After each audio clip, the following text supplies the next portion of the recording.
Ariel Coulomb, Démétrio, bonjour. ça va bien? Bob, bonjour. Salut Bob, la poignée de main officielle. Bonjour, monsieur. On regarde les spectateurs. Salut. Bonjour tout le monde. Alors, bienvenue à Capsule micro-tournée ici avec Ariel Coulomb. Aujourd'hui, on est bien relax. Comment ça va? Ben, ça va très bien. Nouveau père.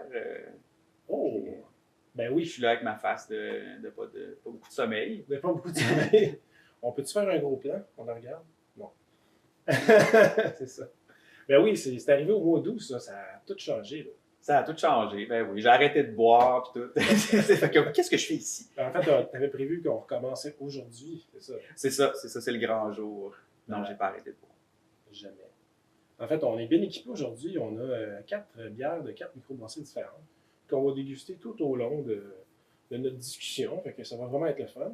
Mais non, mais c'est ça. Mais comme tu disais, là, ça va mieux. Tu as comme pogné le beat. Là, il fait ses nuits un peu plus. Puis, des fois. Mettons que j'ai besoin de moins d'alcool pour pogner mon feeling. Ok, cool. Ça a ça de bon, ça a ça de bon. Fait que tu Ben, bois ça a une- plein de choses de bon, en fait. C'est pas, je voulais pas dire que ça a juste ça de bon. Puis que, non. Non. Alors, c'est ça, c'est merveilleux. Puis, ouais. Nice. Fait que là, tu as juste besoin d'une petite session à 3%. Là. Ouais, c'est ça, ça en T'sais, prend moins. il sort, il oublie ses souliers, il rentre, il oublie son adresse. T'sais. Il a bu de la session toute la soirée à 2%. Ben non, Ben non, ce qui est intéressant, c'est toute la diversité, de toute la palette riche de ce que le monde de la bière a à nous offrir de nos jours. Ouais. Ben parlons-en.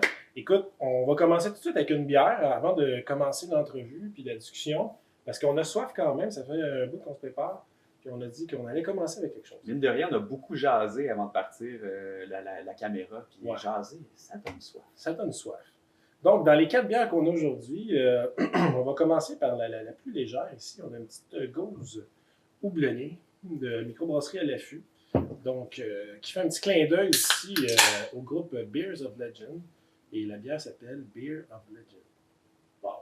On les salue, Je te montre la preuve. les ours et les légendes. C'est ça qui est écrit. Donc, on va y aller avec cette bonne petite bière. Mhm. Ça va commencer Ça, c'est pour toi. en douceur. Et ça, c'est pour moi. Oh yeah! On salue tous les amateurs de IPA. C'est bien ça? C'est une C'est IPA? Gouze houblonnée. Ouais, ok. Les Ok. amateurs de houblon. Les amateurs de houblon. Donc, cheers! Santé. Yes! Ouais, c'est cool. Ah ouais, t'es un petit peu sûr. Ouais. Ah. Bien le fun. T'as-tu embarqué là-dedans, toi, le trip de sûr? Tu sais, c'est en grand développement là, depuis quelques temps. Je trouve qu'il y a beaucoup de nouvelles sûres, là, des sours. Ouais, non, j'ai pas embarqué. J'ai de la misère, moi. Mais ça, c'est subtil, ça va, tu sais. Ouais. Mais elle n'est pas brandée comme une sour non plus. Ça va, c'est une...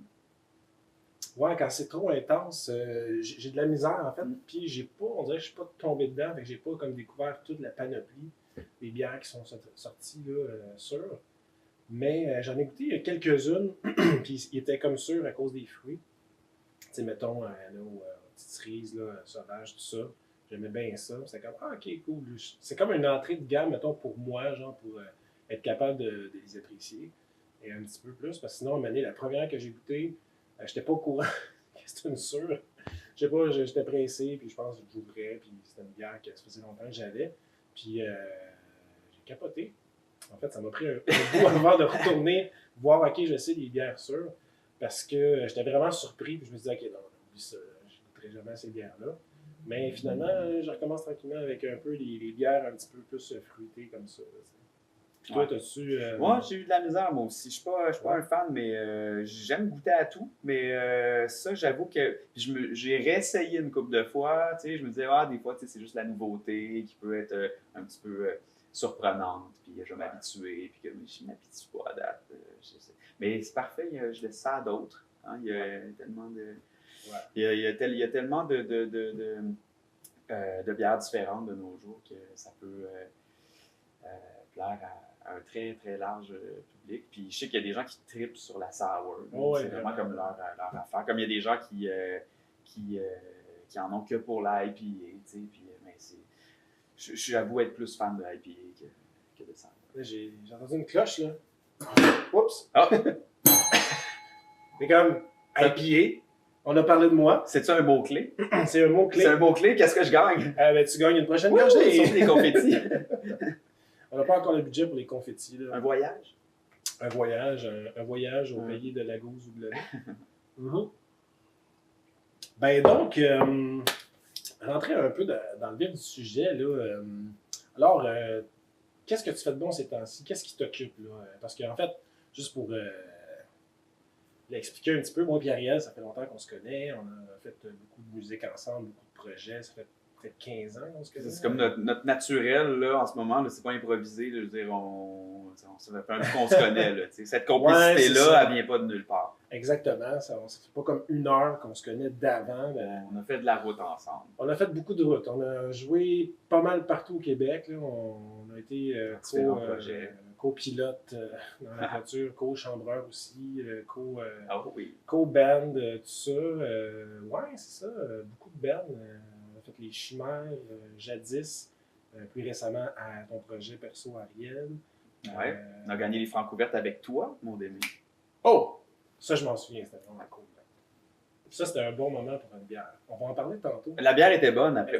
En général, les bières d'après-chaud, la bière d'après-chaud, c'est pas mal dans les meilleures bières possibles. Ouais. Une bière d'après-chaud, ça a beau être une... J'ai-tu le droit de nommer des noms de bières que j'aime pas ou c'est comme indélicat? Mettons, on va même me donner une bière que je déteste. Ce qui est souvent le cas quand même dans les endroits où on joue, parce que c'est rarement des bonnes bières de microbrasserie qu'on nous sert, évidemment. Ça arrive, puis quand ça arrive, c'est très apprécié. Mais même une mauvaise bière, si elle m'est tendue après un show, c'est la meilleure bière du monde. Oui, parce qu'elle est fraîche, elle donne un bon sentiment d'accomplissement. Tu as eu soif toute la soirée. Elle a une valeur symbolique aussi du travail accompli. Après un bon show, c'est le fun d'une mauvaise bière frette. C'est moins pire qu'une mauvaise bière chaude. Ça pourrait être pire. Oui. Mettons, tu viens de faire un bon show, il y a quelqu'un qui a une bière chaude. Hey, c'est un bon show! Surtout qu'une mauvaise bière, quand elle est tablette, elle goûte encore plus la mauvaise bière. Ouais. Mais il y a des bonnes bières tablettes. Ah oui, c'est ça. Mais une bonne bière, parce que quand une bière est plus chaude, plus une bière est froide, moins tu la goûtes, dans le fond. Ouais. Puis c'est d'ailleurs, il y a des bières qui font leur branding sur à quel point cette bière-là est bonne froide. Genre, il y a des montagnes, des rocheuses qui deviennent bleues sur l'étiquette, là, tu sais, Coors. Des bouteilles de Coors, là, il y avait des étiquettes. Mais je dis il l'a dit. Je pensais pas que tu allais le dire. On parle de micro. On est là pour parler de micro-brasserie. Ben oui. Coors, ils nous écoutent pas. Ils n'ont pas le temps. Ben non. Mais en même temps, je pensais pas que tu allais le nommer. Je faisais semblant que je savais pas de quoi tu parlais. T'sais. Ah, mais je dis pas que c'est la mauvaise bière dont je parlais précédemment. C'est un nom que je mentionne comme ça. Non, mais il faut juste pour dire qu'il la boit vraiment. Elle est optimale froide. Le plus froide possible. Ouais. Bonne bière. Ouais. Bonne bière froide. Bonne bière. Ouais. Bonne bière froide. Ouais, puis pour venir, là, on a comme. On aime ça faire des parenthèses, partir à droite à gauche. Mais on n'arrête pas de revenir à la bière. Hein. Je pense que chaque tu essaies d'aller dans la musique, puis moi je te ramène à la bière. Hein. C'est tough. Mais à part, en fait, ma question c'était qu'est-ce qui t'occupe présentement? Puis là, j'ai comme fait une passe. OK, une petite parenthèse. Ça fait longtemps qu'on se connaît, puis on a fait plein de projets musicaux ensemble. Et on va sûrement en faire encore plein. Mais en fait, on en a un présentement aussi. En fait, on joue à Dis parle. Oui, on joue ensemble dans un hommage à Led Zeppelin qui roule depuis un petit bout. Ça tourne bien. On fait bien de la route avec ça. Ouais. Puis ça, c'est probablement mon projet, disons, le plus. J'ai plusieurs projets très différents, en fait. Puis comme avec la bière, j'ai une palette d'intérêts très, très diversifiés. Même chose avec la musique puis les projets. J'aime ça être tout le temps en train de faire des nouvelles choses. Quand je sens que je fais la même chose depuis trop longtemps, ça me gosse. J'aime ça me mettre en danger souvent. Puis tout foutre à terre, commencer du neuf. Puis des nouveaux défis, puis des nouveaux apprentissages. Ça, j'aime ça apprendre beaucoup. Donc, là, j'ai parti mon studio depuis 1 an ou 2. Après, j'ai travaillé beaucoup là-dessus, raffiner mes techniques, arranger mon studio pour qu'il soit fonctionnel, ça fait un bout que j'ai mes installations pour me produire moi-même, pour faire mes propres explorations pour ma création. Mhm. Mais j'avais envie, justement, ça faisait un bout que je travaillais sur moi, puis ma création, puis mes démarches, puis tout ça. Puis j'étais dû pour sortir de ça. Puis je suis dans une période où j'aime sortir plus de ma bulle, continuer de créer, mais m'alimenter plus de toutes sortes d'autres, de plein d'influences. Puis ouvrir ma bulle aussi, me mettre à travailler aussi avec d'autres, pour d'autres, pas juste pour mes projets à moi, mais justement accueillir des gens dans mon studio, m'intéresser à leur démarche, les amener, essayer de les amener là où ils veulent aller.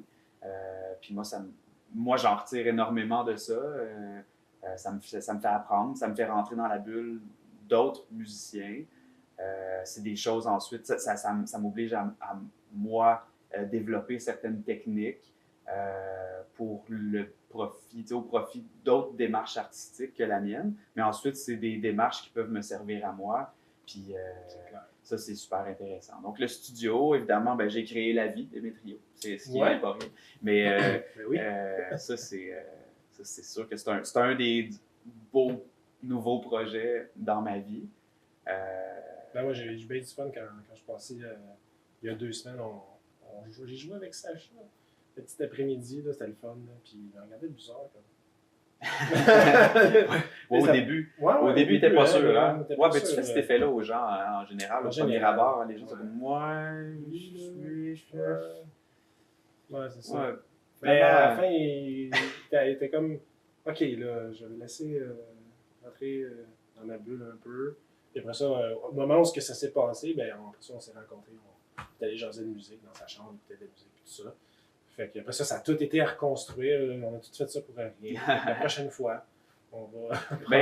Non, mais ça va avoir installé quelque chose. Il ne s'en souviendra pas, sûrement. Tu sais, je veux dire, plus tard dans sa vie, il ne se souviendra pas la première fois qu'il t'a rencontré. Il est trop petit. Mais ça va s'inscrire dans ses expériences quand même. Là, il y a des choses dont on ne se souvient pas, mais qui sont marquantes quand même. Puis tu vas avoir été son premier italien. Et voilà. Hein? Quelque part, son expérience d'humain va se souvenir de son premier italien. Ouais. On n'oublie pas ça. J'aimerais ça être là quand il va manger ses premières pâtes au pesto. Ouais. Au pesto, il n'y en a pas eu encore. Non, il a mangé de ma sauce à spaghetti. Oui. On dévie encore. On parle toutes des affaires qu'on aime. Là, on est en bouffe, la bière, la musique, tout ça. Pourquoi on ne parlerait pas des affaires qu'on haït? C'est drôle, quand tu m'as parlé de ça, tu m'as invité à faire cette discussion. OK, on va parler de musique puis de bière. Ouais. Je me suis dit, comme d'habitude. Comme d'habitude, on fait 5 heures de char pour se rendre à Chicoutimi, de quoi qu'on parle, de plein d'affaires, puis 90%, c'est de la bière puis de la musique. Mais continuons. C'est ça, fait que tes projets, même, c'est ça, ton studio. En fait, j'avais mon ancien local là, avec toi, on était coloc, puis c'est une belle place pour créer les fenêtres, tout ça. C'est vraiment cool. Moi, je suis comme installé dans le sous-sol, tu sais. Ouais, comme plus dans du monde. Caverne, parce que quand tu as un studio, évidemment, il y a toute la question de l'insonorisation qui est importante. Puis plus tu as des fenêtres, plus tu risques soit de déranger les voisins ou soit d'être dérangé par des bruits extérieurs. Puis c'est toujours c'est pas toujours facile d'avoir de la lumière dans un studio. Puis dans le mien, ça, je suis chanceux pour ça. Je suis vraiment content de ma place. Partout, là, c'est vraiment cool. Tu as une belle vue sur un parking. Sur un parking. Une centrale électrique aussi. Ouais, c'est ça. C'est d'ailleurs en partie pour ça que j'ai appelé le studio Manixis. Oh! Qui est un jeu de mots avec Manix 5, qui est la plus grosse. Je pense que c'est la plus grosse centrale hydroélectrique au monde, ou en tout cas en Amérique. C'est la vue que j'ai, c'est cette centrale. Je vois ça comme une forêt. C'est comme une forêt, mais avec des pylônes. C'est charmant. En fait, Manix 5, c'est la plus grosse, puis Manix 6. Manix 6, je l'ai inventé. C'est le laboratoire. C'est inspiré de Manix 5, ça a été quand même un des très gros projets de la société québécoise en plein dans les années de la Révolution tranquille. Ça, c'est Fait que c'est synonyme de gros projets, de grosses entreprises, puis de fierté locale, puis d'électricité en même temps, puis d'énergie, parce que c'est l'électricité, l'hydroélectricité, on l'énergie, puis de créativité locale, et c'est ça, qui représente des belles valeurs Une certaine inspiration aussi qui se déteint dans... Ouais, ben je voulais que le nom signifie quelque chose quand même d'important pour moi. Ouais. C'est cool. En plus, allez voir sa page Facebook. Beau petit ben oui, viendrez me voir. Ben ouais, il est pas sorteux. Soit il est au studio ou il est à la maison. Mais ouais, non, c'est cool. Sinon, on va regarder mes questions. Hein, il y a une petite feuille là pour me rappeler des affaires. Qu'est-ce qu'on parlait? Qu'est-ce qu'on parlait tantôt? Ouais, ben, vu que ça fait longtemps qu'on se connaît, puis mais tu sais, les gens ne connaissent pas beaucoup. T'sais. Fait que ben, on parlait un peu tantôt le groupe Les Chimères, Ariel, ton projet. Sinon, ben, tu sais, quand tu as commencé à faire de la musique, qu'est-ce qui te dit, hey, j'aimerais ça continuer à faire de la musique? Est-ce que tu as eu ce questionnement-là? Tu t'es juste dit, hey, mais comment faire? Puis ça s'est fait comme naturellement. Parce que, tu sais, souvent, les gens ils ont tout le temps des questionnements existentiels. À un moment donné, hey, pourquoi je fais ça? Nanana. Ou d'autres genres de personnes, ils font juste se dire, hey, go with the flow, puis advienne que pour eux. Quand j'ai commencé à faire de la musique. Ouais, qu'est-ce qui te dit, hey, je joue d'un instrument, puis. Ok, je joue déjà d'un instrument. Okay, quand je décide d'avoir un projet à moi, maintenant, ouais, qu'est-ce que tu te dis, hey, j'aimerais ça comme. J'ai commencé à jouer à 6 ans, tu sais, j'ai été formé, moi, en classique au violon. Tout mon primaire, je jouais du violon. Pour moi, la musique, au départ, ça a été une relation amour-haine, disons, parce que ça demandait beaucoup de rigueur, le violon, puis ça s'insérait plus ou moins bien dans ma vie d'enfant. Quand tu es enfant, tu as envie de spontanéité, tu as envie de jouer avec tes amis, tout ça. Puis le violon, ça n'a pas été facile comme relation. Donc, mes débuts en musique, pour moi, c'était synonyme d'une responsabilité que j'avais, d'une corvée, là, un peu. Puis,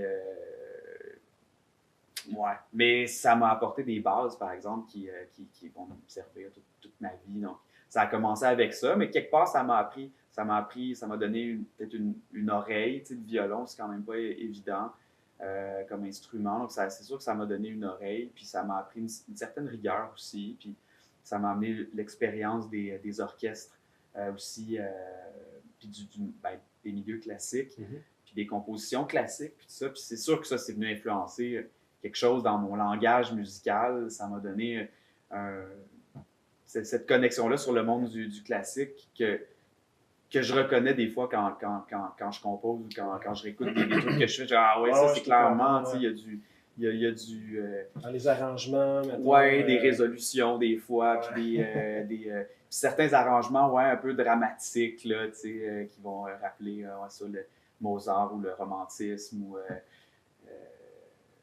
puis même quand je fais du plus expérimental, tu sais, donc que j'explore des nouvelles choses qui ne sont pas supposées être, mettons, influencées trop par le passé, là, qui ne sont pas dans la nostalgie, mais dans la nouveauté, la création, trouver des affaires qui n'ont jamais été faites, aller chercher des sonorités nouvelles. Même des là... keyboards, des textures, des sons. Ouais, des keyboards, puis mais même, c'est ça, c'est que souvent...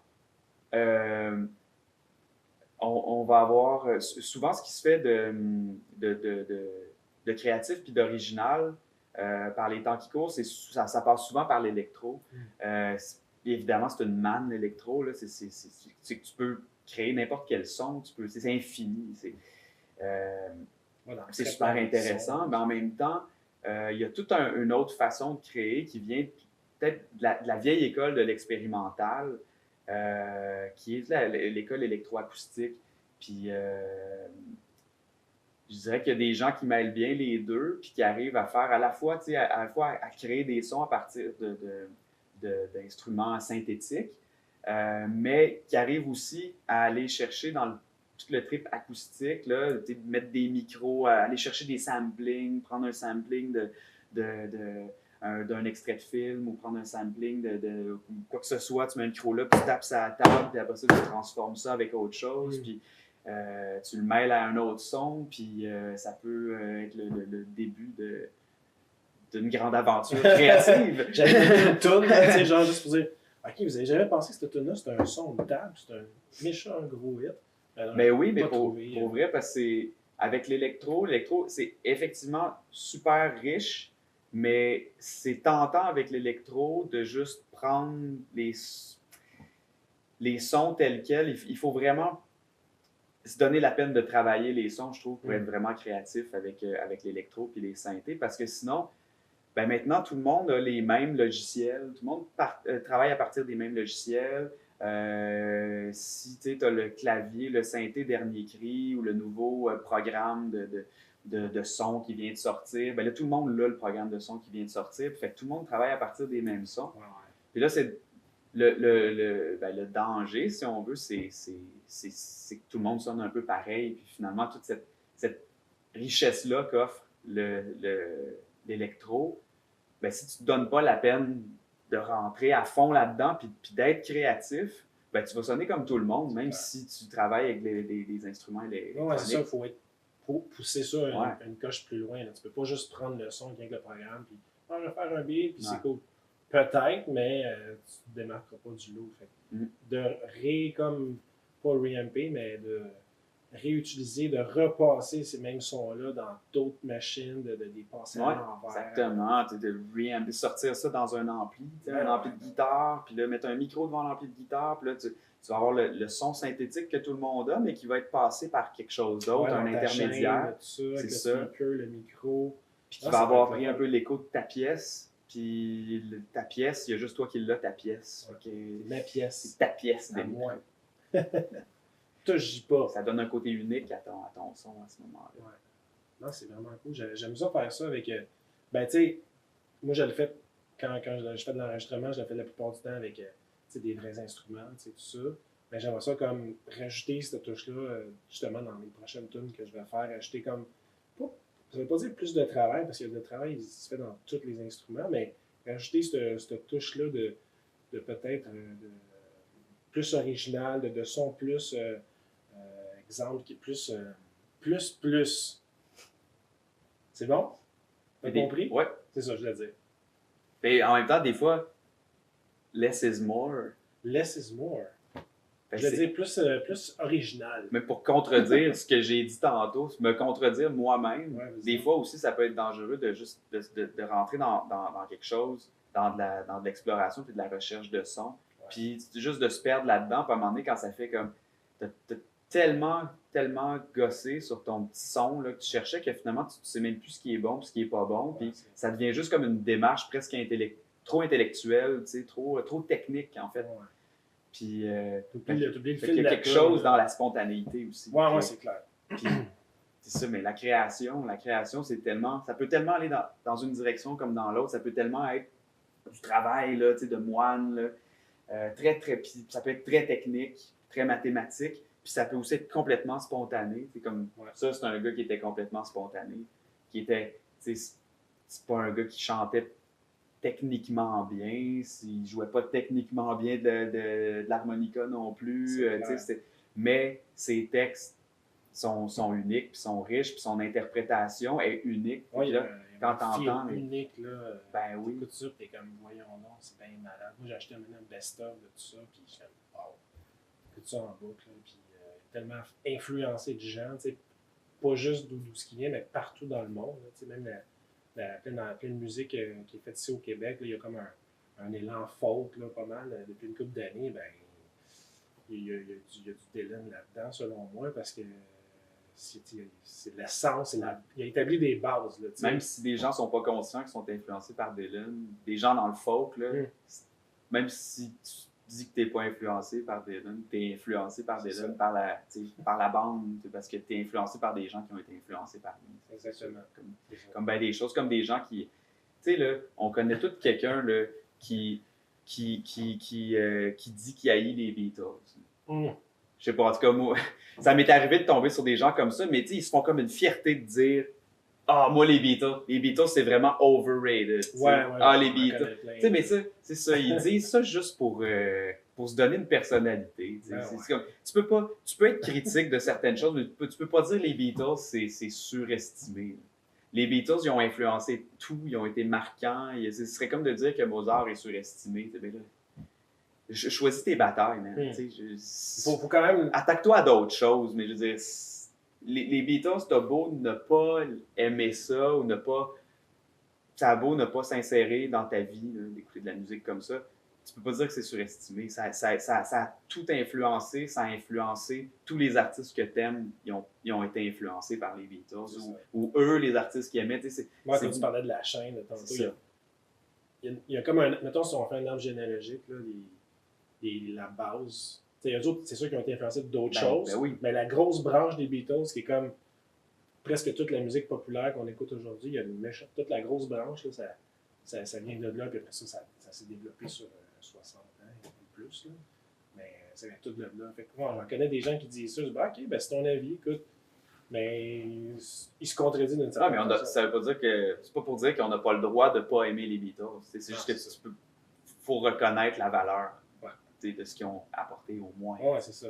Au moins comme rendre à César ce qui appartient à César quand même. Hey, j'ai plugué César.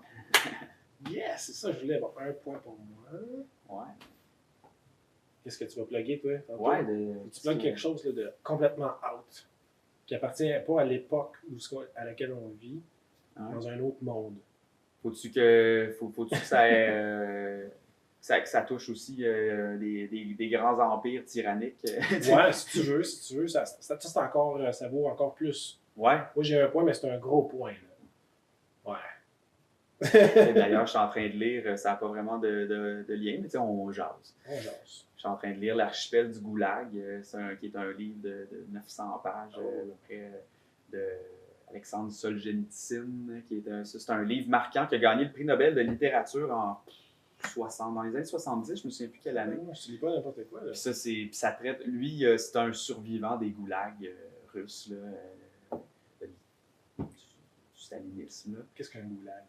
C'est un camp de concentration, mais c'est le terme russe, finalement, pour ce type de camp de concentration. Mais on parle beaucoup des camps de concentration de la Deuxième Guerre mondiale. C'est pas mal ça qui nous a fait connaître les horreurs de ce type de cruauté-là. Mais les camps de concentration, en fait, en Russie, ont inspiré les camps de concentration nazis. Ça se faisait en Russie. C'est là que ça a commencé. Puis ça a continué après. Ça avait commencé avant, ça a continué après. Puis c'est ça, c'est des camps de travail là, en Sibérie, dans des conditions là, épouvantables, évidemment. Non, c'est ça. Tu dis que c'est pire, puis c'est eux autres qui ont influencé les Allemands. On coupe ça! Mais non, mais je veux dire, tu t'es quand même lancé pas dans l'écriture, mais dans une lecture. Ouais, mais j'aime ça, moi. J'aime ça, les affaires dures. En même temps que je fais pas juste regarder m'intéresser à des choses sombres, puis je regarde des vidéos de cruauté animale. Puis de Deuxième Guerre mondiale. Mais non, mais... Salut les végétariens! Mais j'aime les expériences intenses, en fait. J'aime ce qui est intense. C'est ça. Je pense que je suis quelqu'un d'intense. Pour le meilleur et pour le pire. Mais... puis il y a quelque chose... d'ailleurs, ça c'est une bière intense. D'ailleurs, parlant de choses intenses, dans mes goûts de bière, pour faire un lien, j'aime des choses assez extrêmes. Pas toujours extrêmes, genre le plus fort, le plus goûteux, mais tu sais, ça peut aller dans un extrême comme dans l'autre. Des bières très fortes, des bières très douces, très légères ou très légères d'été, légères rafraîchissantes. Puis l'hiver, des fois, tu peux avoir envie de quelque chose de plus consistant, là, presque nourrissant, là, une bonne bière épaisse sur le lit, là, pas filtrée, là, tu as l'impression quasiment de manger un steak, puis épicé. Ouais. Mais hey, c'est tout un lien. On a réussi à sortir des goulags. Oh yes, c'est un point. Je t'ai vu suer. Là. Non, mais là, tu t'en vas avec ça. S'il te plaît. Mais on en a parlé après, quand tu es arrivé tantôt, ben justement, le lien aussi qu'on pourrait faire avec la musique aussi. Tu disais que autant tes goûts musicaux pas sont influencés par tes goûts de bière, mais sont très rapprochés dans le sens que tu vas continuer la phrase que j'ai commencée. Ben, ça découle de la même personnalité. Tu sais, on a la personnalité qu'on a, puis il y a des gens qui sont plus explorateurs, il y a des gens qui sont plus explorateurs, aventuriers, créatifs. Il y a des gens qui sont plus conservateurs. Puis, bon. Mais là, ça, c'est deux extrêmes, mais en même temps, on peut se situer quelque part entre les deux aussi. Puis, moi, j'aime la découverte. J'aime ça faire des expériences. Autant musicalement, j'aime pas ça me confiner à un style, puis j'aime pas ça. Dans ce que j'écoute musicalement aussi, ça va vraiment de musique minimaliste à de la musique hyper chargée, prog, là, ou de la musique vraiment atmosphérique, psychédélique. Autant que je peux écouter de la musique classique, Mozart, c'est très conventionnel quand même. Puis de la musique expérimentale, puis de la pop, tout ce qu'il y a de plus mainstream. Puis, un nouveau groupe aussi russe, s'appelle Les Goulags. Ça sort cet été, je pense, un premier album. S'ils arrivent à sortir du camp. Ouais, Ils sont bien populaires au camp. C'est ça, en fait, le titre de l'album, c'est Quand est-ce qu'on sort du camp? C'est le pré-prod, c'est tout fait là. C'est un camp d'écriture. Ils leur ont dit, venez au camp d'écriture. Ils n'en sont jamais ressortis. C'est dark, c'est dark. Hey, juste avant de continuer, continue à parler, je vais servir la deuxième bière. Ben oui, quelle bonne idée. Ben oui, fait que tu dis, c'est ça, Ben c'est ça, les goûts, c'est ça, on a la personnalité qu'on a, puis moi, j'aime explorer, mais je suis pas non plus du genre à vouloir tout le temps absolument explorer, puis il y a des choses que je sais que j'aime, puis que j'aime retrouver de temps en temps, qui sont réconfortantes, puis qui sont faciles. Puis même chose en musique, on a tous nos bases en musique, là, les choses auxquelles on sait qu'on revient, là, puis qui sont nos racines un peu, puis par nostalgie un peu. Là, puis de temps en temps, j'aime ça une bonne 50. Ben oui. Hein? Une bonne 50. Ben oui. C'est bon une 50. C'est bon. Dans son contexte. Ouais. Dans son contexte. Une grosse 50. C'est pas une mauvaise bière. C'est vraiment, si elle est encore là, c'est parce que, la Wildcat n'est plus là.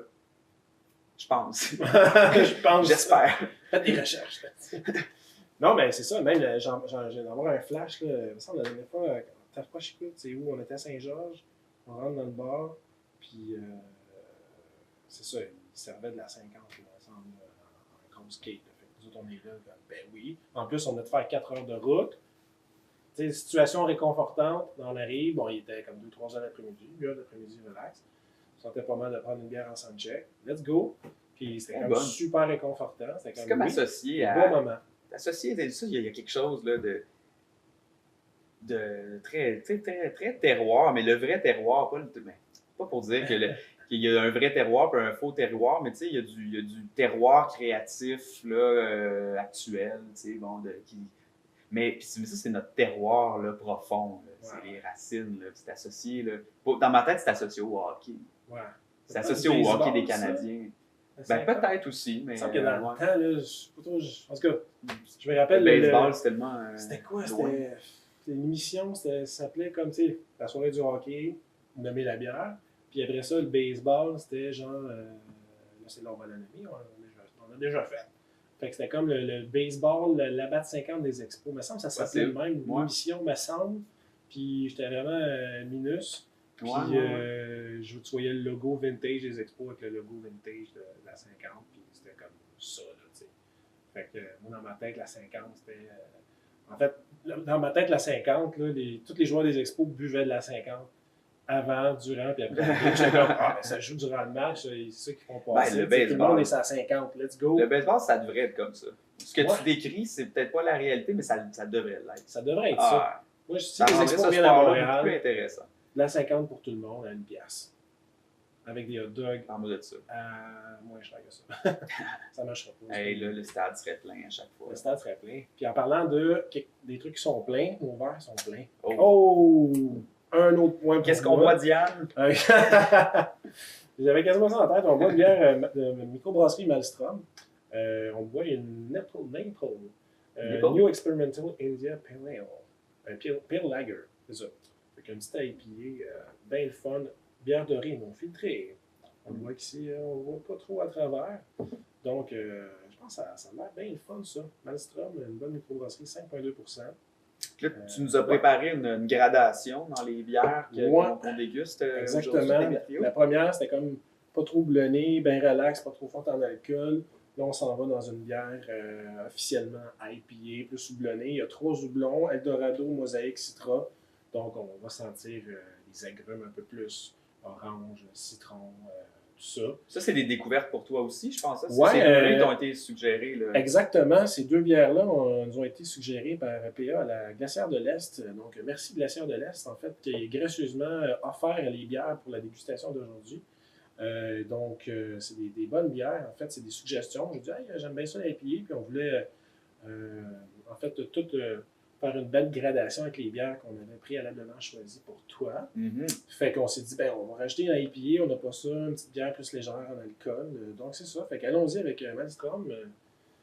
Yes, sir. Santé. Oh yeah. Ah, on s'est débarrassé du sûr, là. Je me sens mieux. C'est parti, là. Ciao. Ah ouais, ça, c'est mon bag. Ouais, là, on est plus en terrain connu. Là. Ouais, ça, là, j'en boirais. Là, ça se boit, ouais. Ça se boit sans modération. Ouais. Bonne découverte. Donc, on ne sait pas. Pas pour dire que l'autre était pas bonne, mais c'est juste, à un moment donné, c'est des questions de goût aussi. Ouais. Dans le genre surette un peu, c'est une très bonne bière, mais j'avoue que dans le subjectif, là, on est plus dans... Moi, je l'aime bien. Un petit côté résineux sec à la fin, là, du houblon, là, vraiment le fun. Essayez ça, pour les amateurs d'IPA. Ouais. Ben, c'est ça. Mais en fait, moi aussi, les trucs de bière, là, si je pourrais rajouter... Y a-tu des bières, là on parlait des sûrs, mais y a-tu, puis tous les deux on partage une certaine réticence, là, disons, par rapport aux sûrs. Là-dessus, on s'entend bien. Ouais, puis y a-tu un type de bière, sinon que t'aimes pas? T'as essayé, là, puis c'était vraiment, là... Je pense que non. Pour vrai, j'aime tous les styles de bière. Il y en a plus, d'autres moins. Tu sais, comme pas mal les IPA, c'est mes bières préférées. J'aime aussi beaucoup les stouts, même les stouts vraiment plus café, qu'on va goûter un peu plus tantôt. Les stouts chocolat, les ambrées aussi, les ultra blondes, pas mal toutes les sortes de bières. Je pense qu'il y a une bière pour toutes les occasions un peu. C'est un peu comme tu dis, les styles musicaux. J'écoute plein d'affaires. Je suis ouvert musicalement sur plein de styles. J'écoute autant du jazz que peut-être j'écoute pas vraiment beaucoup de métal, mais jazz classique, du rock, l'électro de fois de temps en temps. J'ai toutes des doses de plein de sortes de musique. Puis les bières, c'est vraiment faire aussi. Il y a une bière pour chaque moment. Des fois, j'arrive à 5 à 7, puis là, j'ai comme pas trop. Le dîner est rendu loin, mais j'ai comme quelque chose, une bonne base. Là. Je veux pas qu'il y ait une bonne start en partant, pas trop forte en alcool, pas trop, je veux dire, pas trop avec le goût trop éclaté, quelque chose de bien basique. Commence la soirée avec ça, ça donne un fond, ça bourre un peu, c'est comme, yeah, c'est le fun. Autant que je peux boire une bonne pêchée mortelle qu'on va boire tantôt. Fait que je pense qu'il y a vraiment une bière à chaque occasion, la musique pour chaque occasion. Ça dépend comment tu files, tu sais. Puis j'aime aussi beaucoup les vins, beaucoup les scotch.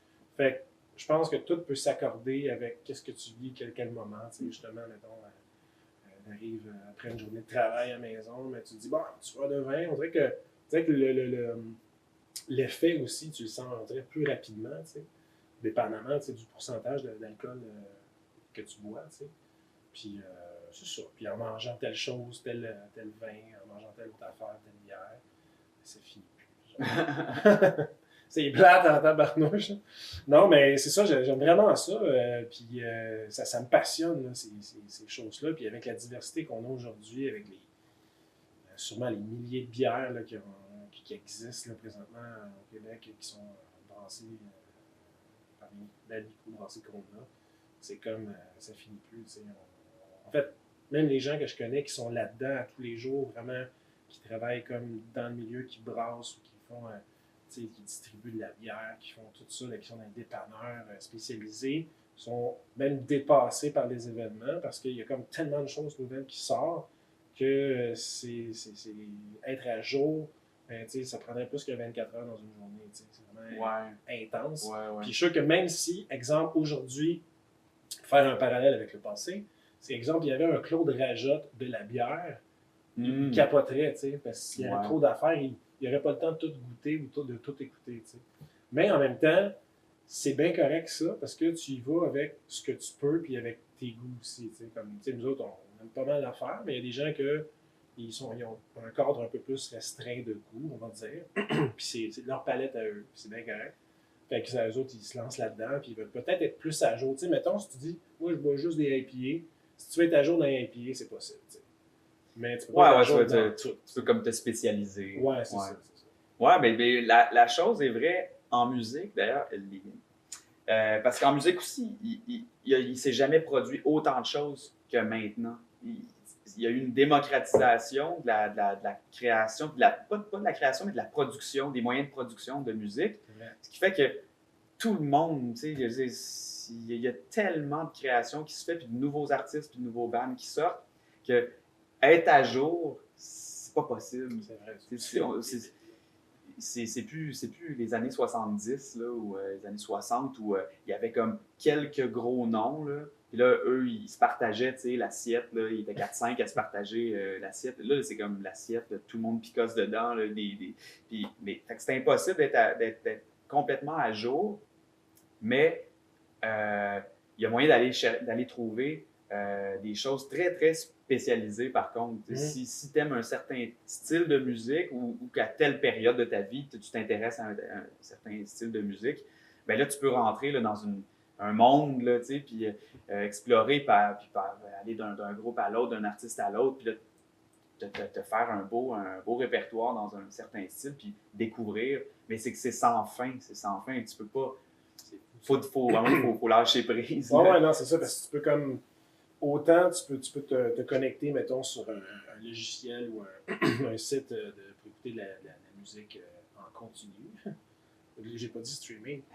Ah, bon, je l'ai dit. Mais tu sais, autant tu peux faire ça puis trouver la réponse rapidement de qu'est-ce que tu veux écouter, autant que tu peux comme passer genre pas une demi-heure. Là, les gens vont dans la cuisine vont hey, tu viens-tu nous rejoindre, c'est là?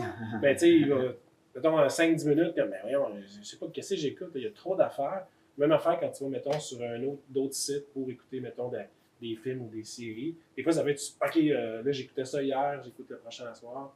Mais autant que tu peux, qu'est-ce que j'écoute de nouveau? À chaque fois que tu veux starter quelque chose de nouveau, là, ça prend tout le temps, vraiment beaucoup de temps. Parce que là, il y a... Faut pas juste que tu prévois tu sais, tu regardes ton horaire puis le temps que tu as dans ta journée, ta soirée. Faut pas juste que tu prévois le temps de la durée du film ou de l'épisode, il faut que tu prévois le temps de l'exploration aussi parce que ça devient une activité en soi. Ouais, c'est ça. T'écoutes les previews, juste de chercher, juste de trouver ce que tu veux. Tu sais, là, je veux voir quelque chose de nouveau. Ah, ça, ok, ça de nouveau. Ça, c'est quoi?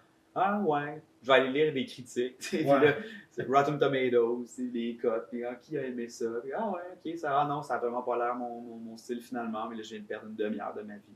Ouais. Juste à chercher. Ok, je repars mes recherches. Finalement, tantôt, j'avais envie, quand j'ai commencé mes recherches, j'avais envie d'un thriller, là, parce que j'étais comme craqué, j'avais envie de regarder quelque chose qui allait avec mon mood. Mais là, depuis, là, j'arrête pas de lire des choses, puis lire des critiques, tout ça. Mon mood énergique a passé. Finalement, je vais y aller avec un drame. Fait que là, je cherche les drames. Finalement, je finis par regarder des vieux épisodes de Family Guy. C'est plate ta vie, là. C'est pour ça que je bois. Je bois pour oublier Family Guy. Mais c'est ça, ça fait ça tout le temps. À chaque fois, là, j'ai commencé une nouvelle affaire, puis ça m'a pris comme moi une demi-heure choisir qu'est-ce que j'allais écouter comme une nouvelle affaire, parce qu'il y avait comme trop de choix.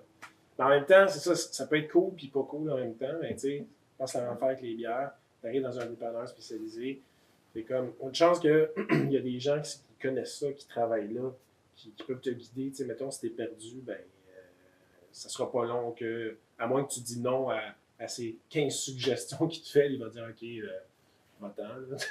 Mais c'est sûr, il va trouver rapidement une chaussure à ton pied. Ben ouais. Et voilà. Je l'ai plugué. Parlons chaussures. Parlons chaussures maintenant. Alors, ça, on n'en parle pas dans les Démétrio, tu choses du combien? Ça, c'est une question qui me qui me brûle les lèvres depuis qu'on se connaît. Ça dépend des modèles. Moi, je m'intéresse Converse. beaucoup aux pointures de souliers des gens. Dis-moi combien tu choses, je te dirai qui tu es. Écoute, on va faire ça dans un prochain épisode. On part un concours. Combien choses Démétrio? Okay. L'enjeu sera... C'est long comme une canette de bière comme ça? Ou les gagnants vont gagner quoi? Non? Les gens tombent dessus. Un opener, genre. Oh, celui-là? Non, pas celui-là. Non, il a l'air d'avoir une valeur sentimentale. Ouais, lui, je l'aime bien. Ouais. Tu veux que je t'en parle? Je suis sûr qu'il y a une histoire. Ça n'a pas rapport. Ça, c'est un vieux opener Molson. Puis, selon mes contacts, ça serait un opener des années 30-1940. Cet opener-là. Puis, il ouvre bien en tabarouette. Ça n'a pas rapport. Pour vrai, on va laisser tantôt, là.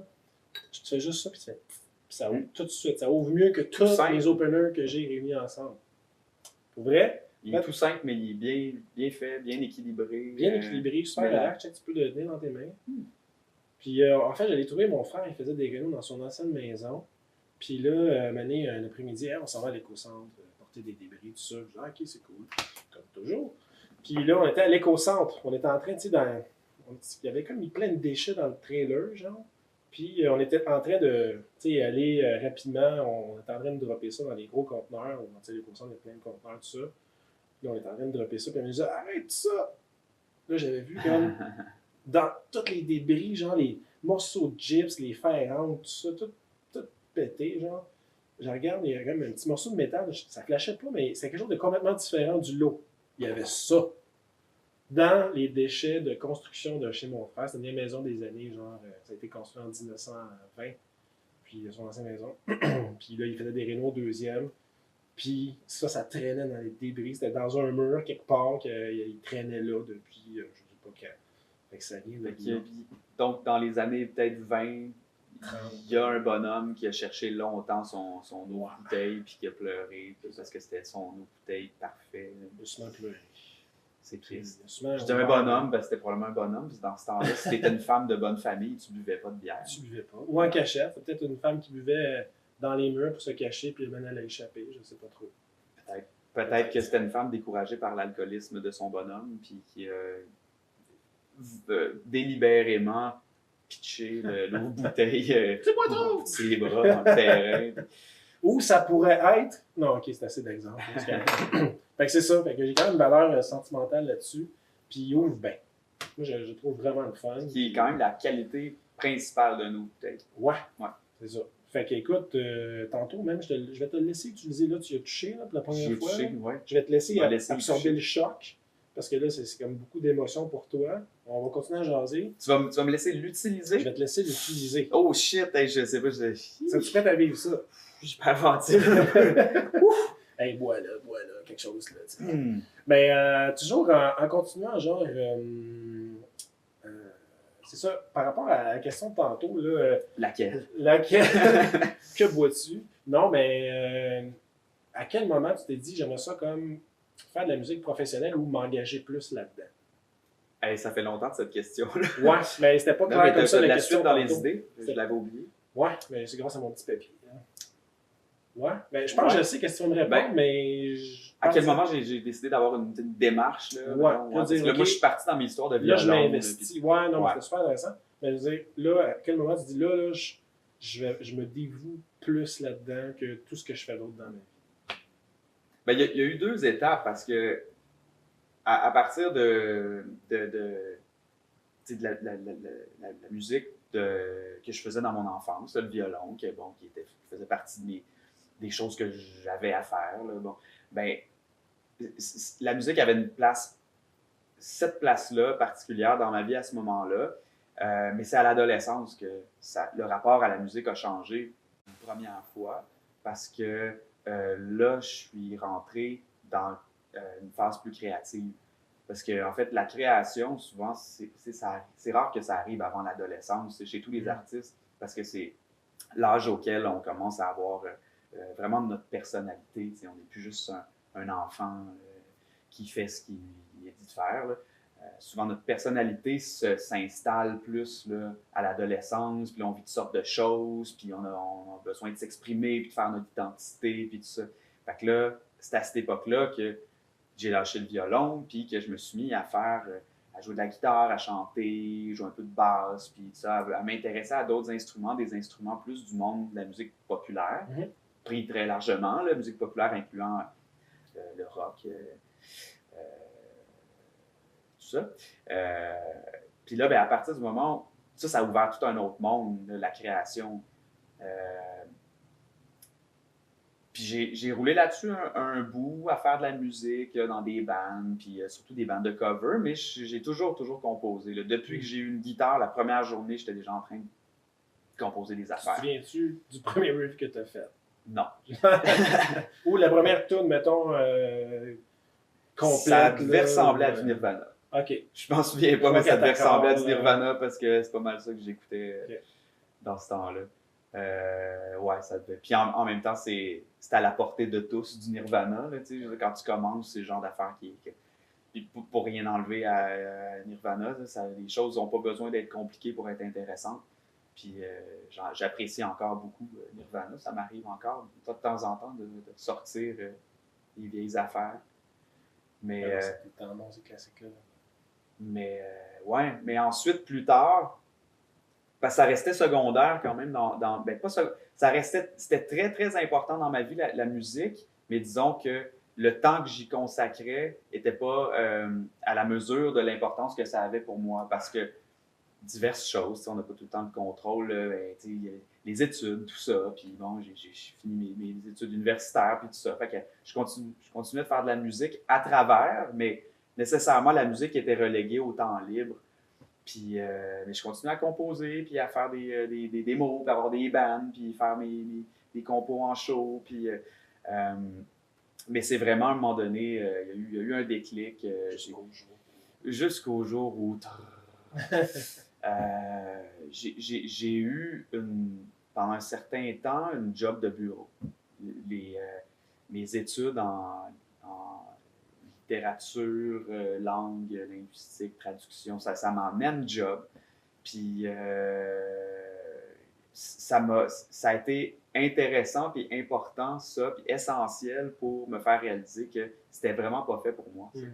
Puis que quelque part, mais tout ce temps-là, j'avais quand même ce désir profond-là de faire de la musique à temps plein, mais au début, c'est très intangible.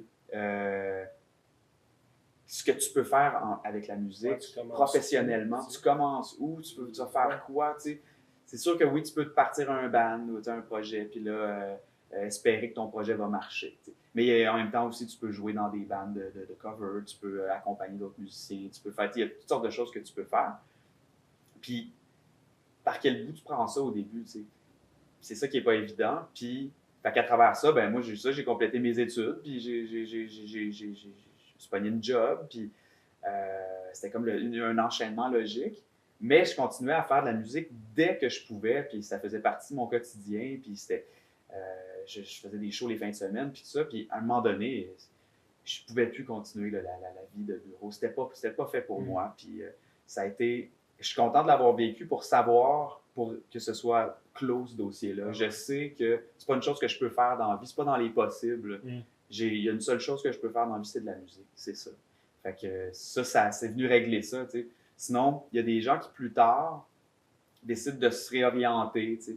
Puis, ben là, la musique, ça m'apporte pas ce que je voulais, ou ça paye pas assez, puis j'ai des responsabilités, nanana, puis là, ils se réorientent. Moi, je sais que je peux pas me réorienter. Je l'ai fait, ça. Been there, done that. T'as fait comme pas me réorienter. Pas le contraire, mais t'as été comme... Si on veut, t'as commencé dans une autre direction. Ouais. Je sais que je peux me réorienter sans fin dans le monde de la musique. Mais il va falloir que ça soit dans le monde de la musique. Ce que je fais en ce moment, là, c'est ça, même le studio que j'ai ouvert, que je me mette à faire de la réalisation pour d'autres personnes, que je me mette à composer pour d'autres personnes aussi, juste en tant que compositeur ou auteur des textes pour d'autres artistes. C'est comme en retrait, dans l'ombre, puis je pitch ça. Puis, tu pitches tes textes. Là, c'est pas bon, qui ça, une boule. Ah ouais, pogne ça. Là. Il fait des bons textes. Non, mais de devoir rentrer dans la tête de quelqu'un, dans